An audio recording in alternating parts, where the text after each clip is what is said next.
मित्रांनो, माझं नाव आहे रोहित पवार आणि मी सुद्धा तुमच्यासारखं बँकिंग क्षेत्रामध्ये सेल्स फील्डमध्ये काम करतोय. तर मित्रांनो, आपण सगळे ह्या ग्रुपमध्ये जॉईन आहोत, ज्या ग्रुपमध्ये तुम्हाला वेगवेगळ्या प्रकारच्या जॉबच्या ओपनिंग तुम्हाला मिळतात. पण प्रत्येक वेळी तुम्हाला त्याच्यामध्ये ती ओपनिंग तुम्हाला मिळेलच असं नाही. काही वेळा बऱ्याच ओपनिंग अशा असतात त्या सुटून जातात. ह्याच्यासाठी मी काय केलेलं आहे, एक नवीन युट्यूब चॅनल चालू केलेलं आहे आणि ह्या चॅनलमध्ये मी हर प्रकारच्या क्षेत्रातल्या ज्या काही जॉब ओपनिंग असणार आहेत तर त्या अपलोड करणार आहेत. त्यामुळे तुम्हाला योग्य वेळेत त्याची संधीचा फायदा घेता येईल.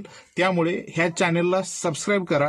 तसेच तुमच्या जास्तीत जास्त मित्रांपर्यंत ह्या ग्रुपची, ह्या चॅनलची लिंक पाठवा, जेणेकरून आपल्यामुळे कुणाचा ना कुणाचा थोडासा फायदा होईल. कारण तुम्हालाही माहिती आहे की जॉब ही एक मोठी आवश्यकता आहे सध्याच्या युगामध्ये. त्यामुळे त्यालाही फ्री ऑफ कॉस्ट तुमच्याकडून ही मदत होईल आणि तो तुम्हाला कधीही विसरणार नाही. जय हिंद, धन्यवाद.